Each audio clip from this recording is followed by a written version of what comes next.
Hi all. കഴുത്തുവേദന മൂലമുണ്ടാകുന്ന തലവേദനയുമായി പ്രയാസപ്പെടുന്ന പേഷ്യൻസിനെ പലപ്പോഴും നമുക്ക് ഫിസിയോതെറാപ്പി ഡിപ്പാർട്ട്മെൻറ്റിൽ കാണാൻ കഴിയുന്നുണ്ട്. തലവേദനയുടെ ക്ലാസിഫിക്കേഷൻ നോക്കുകയാണെങ്കിൽ അതിനെ പ്രൈമറി ഹെഡേക്ക് എന്നും സെക്കൻഡറി ഹെഡേക്ക് എന്നും തരംതിരിച്ചിരിക്കുന്നു. അതിൽ സെക്കൻഡറി ഹെഡേക്കിൽ വരുന്ന സെർവിക്കോജനിക് ഹെഡേക്ക് അല്ലെങ്കിൽ കഴുത്തിലെ പ്രശ്നം മൂലമുണ്ടാകുന്ന തലവേദന. ഈ തരത്തിലുള്ള ഹെഡേക്കിനെ കുറിച്ചാണ് ഇന്നത്തെ വീഡിയോയിൽ ഇൻഫർമേഷൻ ഷെയർ ചെയ്യുന്നത്. ചില കാര്യങ്ങളിലുള്ള സിമിലാരിറ്റീസ് മൂലം ഈ സെർവിക്കോജനിക് ഹെഡേക്കിന് മൈഗ്രെയിനുമായിട്ട് ചിലപ്പോൾ ഒരു കൺഫ്യൂഷൻ ഉണ്ടാകാറുണ്ട്. ഇത് മൈഗ്രെയിൻ ഹെഡേക്ക് ആണോ അതോ സെർവിക്കോജനിക് ഹെഡേക്ക് ആണോ എന്ന്.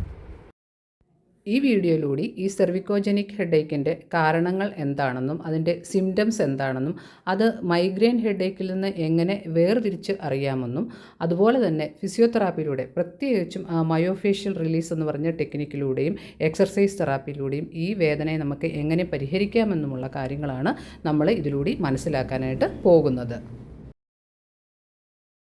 ഇതുണ്ടാകുന്നതിൻ്റെ പ്രധാനപ്പെട്ട കാരണങ്ങൾ എന്താണെന്ന് നമുക്കൊന്ന് മനസ്സിലാക്കാം.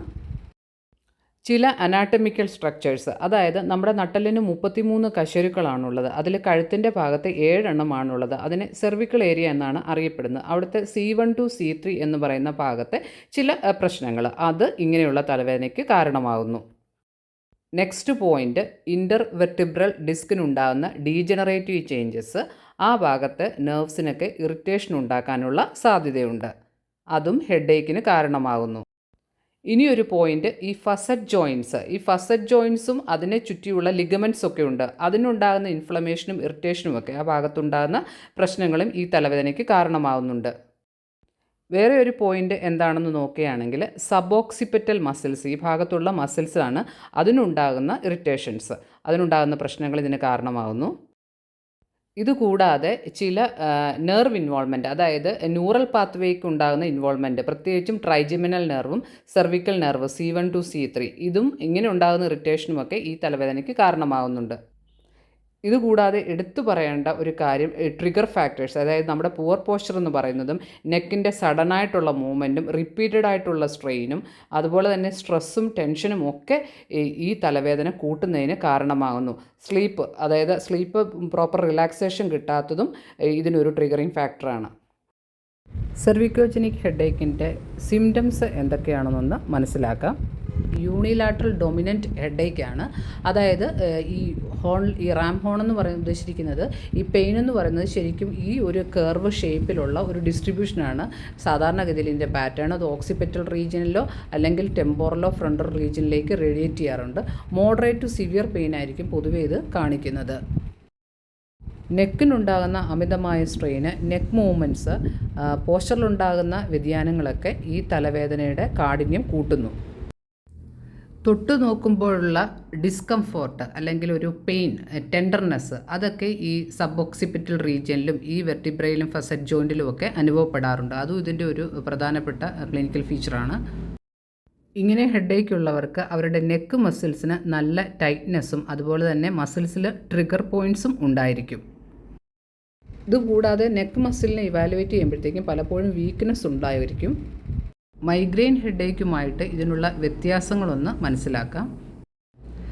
ചില കാര്യങ്ങളിലൊക്കെ മൈഗ്രെയിൻ ഹെഡേക്കുമായിട്ട് ഇതിന് സാമ്യമുണ്ടെങ്കിലും ഇതിൻ്റെ പ്രധാനപ്പെട്ട വ്യത്യാസങ്ങളാണ് നമ്മളിപ്പോൾ ഈ സ്ക്രീനിൽ കാണുന്നത്. ഈ സെർവിക്കോജനിക് പെയിൻ്റെ ഒരു പെയിൻ ക്യാരക്ടർ നോക്കുകയാണെങ്കിൽ നോൺ ത്രോബിങ്, നോൺ ലാസിനേറ്റിംഗ് ആണ്. അതായത് ഈ ത്രോബിങ് എന്നുകൊണ്ട് ഉദ്ദേശിക്കുന്നത് ഇങ്ങനെ മിടിച്ചുകൊണ്ടിരിക്കുക, സ്പന്ദിച്ചുകൊണ്ടിരിക്കുക, ഒരു പൾസേറ്റിംഗ്. മൈഗ്രെയിനൊക്കെ സാധാരണ അങ്ങനെയാണ്, പക്ഷേ അങ്ങനത്തെ ഒരു തലവേദനയല്ല. അതുപോലെ തന്നെ ലാസിനേറ്റിംഗ് പെയിൻ എന്നുകൊണ്ട് ഉദ്ദേശിക്കുന്നത് ഒരു കുത്തുന്ന ടൈപ്പ് വേദന, തുളച്ച് കയറുന്ന പോലുള്ള വേദന, അങ്ങനത്തെ ഒരു വേദനയല്ല ഈ സെർവിക്കോജനിക് ഹെഡേക്കിൽ ഉണ്ടാകുന്നത്. എന്നാൽ മൈഗ്രെയിനിൽ പൊതുവേ അങ്ങനത്തെ ഒരു വേദനയാണ് ഉണ്ടാകുന്നത്. അടുത്ത ഒരു പ്രധാനപ്പെട്ട വ്യത്യാസം, ഈ സെർവിക്കോജനിക് ഹെഡേക്കിൻ്റെ ട്രിഗേഴ്സ് എന്ന് പറയുന്നത് പ്രധാനമായിട്ടും നെക്കാണ്. ആ നെക്കിലുണ്ടാകുന്ന പ്രശ്നങ്ങൾ, പിന്നെ പോസ്ചറിലുണ്ടാകുന്ന പ്രശ്നങ്ങൾ, അതുപോലെ നെക്കിൻ്റെ ROM, അതായത് നെക്കിൻ്റെ ആ ചലനശേഷിയുണ്ട്, റേഞ്ച് ഓഫ് മോഷൻ അത് ലിമിറ്റഡ് ആയിരിക്കും. അപ്പർ സെർവിക്കൽ ഏരിയയിൽ ടെൻഡർനെസ് ഉണ്ടായിരിക്കും, അത് പിടിച്ച് നോക്കുമ്പോൾ ഡിസ്കംഫോർട്ട്, പെയിൻ ഉണ്ടായിരിക്കും. മൈഗ്രെയിൻ ഹെഡേക്കിൽ പൊതുവെ വോമിറ്റിങ്ങും നോസിയായും വളരെ കോമൺ ആണ്. എന്നാൽ ഈ സെർവിക്കോജനിക് ഹെഡേക്കിൽ ഇത് ഒന്നില്ലെങ്കിൽ ആബ്സെൻ്റ് ആയിരിക്കും അല്ലെങ്കിൽ വളരെ മൈൽഡ് ആയിരിക്കും. ഇനി ഇതിൻ്റെ മാനേജ്മെൻ്റ് ഒന്ന് മനസ്സിലാക്കാം. തലവേദനയുണ്ടെങ്കിൽ എത്രയും വേഗം നമ്മൾ ഡോക്ടറെ കാണുക. അധികം വെച്ചുകൊണ്ടിരിക്കാതിരിക്കാനായിട്ട് ശ്രദ്ധിക്കുക. വൺസ് അത് പ്രൈമറി ഹെഡേക്ക് ആണോ സെക്കൻഡറി ഹെഡേക്ക് ആണോ എന്നൊക്കെ ഡോക്ടർ ഡയഗ്നോസ് ചെയ്ത് കഴിയുമ്പോൾ അവർ നമ്മളെ ഡയറക്റ്റ് ചെയ്യുന്നതാണ്. അതിപ്പോൾ ഒരു സെർവിക്കോജെനിക് ഹെഡേക്ക് ആണ്, കഴുത്തിന് ബുദ്ധിമുട്ടുണ്ടെങ്കിൽ തീർച്ചയായിട്ടും ഒരു ഫിസിയോതെറാപ്പി മാനേജ്മെൻറ്റ് ആവശ്യമായി വരുന്ന ഒരു തലവേദനയാണത്. അപ്പം അങ്ങനെ ഒരു ഘട്ടത്തിലാണെങ്കിൽ നമ്മൾ ഫിസിയോതെറാപ്പിയിൽ ചെല്ലുന്നു. അവർ നമ്മൾക്ക് വേണ്ട ചികിത്സ കൃത്യമായിട്ട് പറഞ്ഞു തരുന്നതാണ്. കഴുത്തിൻ്റെ മസിലിനുണ്ടാകുന്ന ടൈറ്റ്നെസ്, പ്രത്യേകിച്ചും ട്രിഗർ പോയിൻറ്റ്സ്, അതുമൂലമുണ്ടാകുന്ന സ്റ്റിഫ്നെസ്, ഇതൊക്കെ മാറ്റി കഴുത്തിൻ്റെ റേഞ്ച് ഓഫ് മോഷൻ, അതായത് കഴുത്തിനൊരു പ്രത്യേക ചലനശേഷിയുണ്ട്, അത് തിരിച്ചെടുക്കുന്നതിനും ആ മസിലിനെയൊക്കെ സ്ട്രെങ്തൻ ചെയ്യുന്നതിനുമൊക്കെ ഫിസിയോതെറാപ്പി വളരെ അധികം ഫലപ്രദമാണ്. ഇവിടെ പ്രധാനപ്പെട്ട ഫസ്റ്റ് പോയിൻ്റ് എന്ന് പറയുന്നത് എഡ്യൂക്കേഷൻ ആൻഡ് അവയർനെസ് ആണ്. അതായത് നമ്മളിങ്ങനെ തെറാപ്പിയൊക്കെ ചെയ്തെങ്കിലും പേഷ്യൻ്റ് തിരിച്ച് ജോലിയിലേക്ക് പോകുമ്പോൾ അവരവരുടെ പ്രോപ്പറായിട്ടുള്ള ബോഡി ബയോമെക്കാനിക്സ് കീപ്പ് ചെയ്യുന്നില്ലെങ്കിൽ, പോസ്ചർ കറക്റ്റ് അല്ലെങ്കിൽ പലപ്പോഴും ഈ മസിലൊക്കെ വീണ്ടും ടൈറ്റ് ആകാനായിട്ടിടയുണ്ട്. അതുകൊണ്ട് ഈ പോസ്ചർ കറക്ഷനും അവയർനെസ്സും അതിനെപ്പറ്റി പഠിപ്പിച്ചു കൊടുക്കുക എന്നുള്ളതാണ് ഫസ്റ്റ് പോയിൻ്റ്. അമിതമായിട്ട് സ്ട്രെസ് ഉള്ളവർക്ക് റിലാക്സേഷൻ എക്സർസൈസ് പ്രാക്ടീസ് ചെയ്യാവുന്നതാണ്. മൂന്നാമത്തെ point cervical range of motion, അതായത് നെക്കിൻ്റെ സ്റ്റിഫ്നെസ് മാറ്റിയെടുക്കുക എന്നുള്ളതാണ്. കഴുത്തിന് മുന്നോട്ടും പുറകോട്ടും സൈഡിലോട്ടുമൊക്കെ ചലനശേഷിയുണ്ട്. കഴുത്ത് നമുക്ക് റൊട്ടേറ്റ് ഒക്കെ ചെയ്യാവുന്നതാണ്. പക്ഷേ അതിൻ്റെ ചുറ്റിയുള്ള മസിൽസിലൊക്കെ ടൈറ്റ്നെസ്സും ട്രിഗർ പോയിൻറ്റ്സ് ഒക്കെ ഉണ്ട്. അത് ഒരു ഫിസിയോതെറാപ്പിസ്റ്റിന് ഇവാലുവേറ്റ് ചെയ്ത് മനസ്സിലാക്കിയെടുക്കാൻ കഴിയും. അവർ അതിന് വേണ്ട തെറാപ്പി, പ്രത്യേകിച്ച് മയോഫേഷ്യൽ റിലീസ് എന്ന് പറഞ്ഞ ടെക്നിക്കൊക്കെ ഇതിന് വളരെ നല്ല ഫലപ്രദമായ ടെക്നിക്കാണ്. ഫിസിയോതെറാപ്പിയിൽ ഇതുപോലെയുള്ള സെർവിക്കോജെനിക് ഹെഡേക്കിന് ചില സ്പെസിഫിക് ടെക്നിക്കുണ്ട്. Manual therapy technique, Mulligan technique, McKinsey.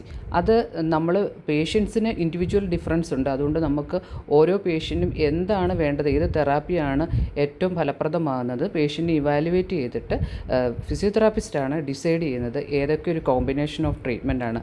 പലപ്പോഴും ഇലക്ട്രോ തെറാപ്പി മൊഡാലിറ്റീസ് ഉപയോഗിച്ച് അവരുടെ വേദന കുറയ്ക്കാൻ സാധിക്കും. അതുപോലെ തന്നെ ഇതുപോലുള്ള സ്പെസിഫിക് ടെക്നിക്കുകൾ ഉപയോഗിക്കാൻ സാധിക്കും. ഈ വേദന പരിഹരിക്കുന്നതിന് ക്രൂഷ്യൽ റോള് സ്ട്രെങ്തനിങ് എക്സർസൈസ്, അതായത് എക്സർസൈസ് തെറാപ്പിക്കാണ് ഉള്ളത്. അതുകൊണ്ട് നമ്മൾ വേദനയൊക്കെ പരിഹരിച്ചു, പോസ്ചർ കറക്റ്റ് ചെയ്തെങ്കിൽ നമ്മുടെ മസിൽസിനെ സ്ട്രെങ്തൻ ചെയ്യണം. അതും ഒരു ഫിസിയോതെറാപ്പി ഡിപ്പാർട്ട്മെൻറ്റിൽ നമുക്ക് പറഞ്ഞു തരുന്നതാണ്. പലപ്പോഴും ഈ കഴുത്തിന് ബുദ്ധിമുട്ടുള്ളവർ, അതായത് സെർവിക്കൽ സ്പോണ്ടിലോസിസ് ഉള്ളവരുണ്ടായിരിക്കാം, പോസ്ചറിന് ബുദ്ധിമുട്ടുള്ളവരായിരിക്കാം. അപ്പോൾ അതിന് പ്രത്യേക എക്സർസൈസ് തെറാപ്പി പ്രോഗ്രാമാണുള്ളത്. ചില എക്സർസൈസ് പ്രോഗ്രാമൊക്കെ, അതായത് ഈ സെർവിക്കൽ സ്പോണ്ടിലോസിസിനെ പറ്റിയും പിന്നെ പോസ്ചർ കറക്ഷനെ പറ്റിയൊക്കെ ഇതിനു മുമ്പ് വീഡിയോ ചെയ്തിട്ടുണ്ട്. ആ വീഡിയോ നമുക്കിപ്പോൾ ഇവിടെ കാണാവുന്നതാണ്. അത് ആവശ്യമുണ്ടെങ്കിൽ അതിനകത്ത് കൃത്യമായ എക്സർസൈസ് പ്രോഗ്രാം വിവരിച്ചിട്ടുണ്ട്. അത് ഓരോരുത്തരുടെയും കണ്ടീഷൻ അനുസരിച്ച്, അതായത് നെക്കിനെ പല പ്രശ്നങ്ങൾ ബാധിക്കും. അപ്പോൾ അങ്ങനെയുള്ള ഓരോ പ്രശ്നങ്ങൾക്കുമുള്ള സ്പെസിഫിക് എക്സർസൈസ് ആണ് അവിടെ കൊടുത്തിരിക്കുന്നത്. അത് മനസ്സിലാക്കാവുന്നതാണ്. ഫിസിയോതെറാപ്പി ഡിപ്പാർട്ട്മെൻറ്റിൽ പോയാൽ അവർ നമുക്ക് പ്രത്യേകമായിട്ട് എക്സർസൈസ് പ്രോഗ്രാം പഠിപ്പിച്ചു തരുന്നതാണ്. സെർവിക്കോജനിക് ഹെഡേക്ക് കൃത്യമായി പരിഹരിക്കാൻ കഴിയുന്ന ഒരു പ്രശ്നമാണ്. അതുകൊണ്ട് തലവേദനയുണ്ടെങ്കിൽ അധികം വെയിറ്റ് ചെയ്യാതെ ഡോക്ടറെ കണ്ട് ഡയഗ്നോസ് ചെയ്ത് കൃത്യമായി ട്രീറ്റ്മെൻറ്റ് എടുക്കാനായിട്ട് ശ്രദ്ധിക്കുക.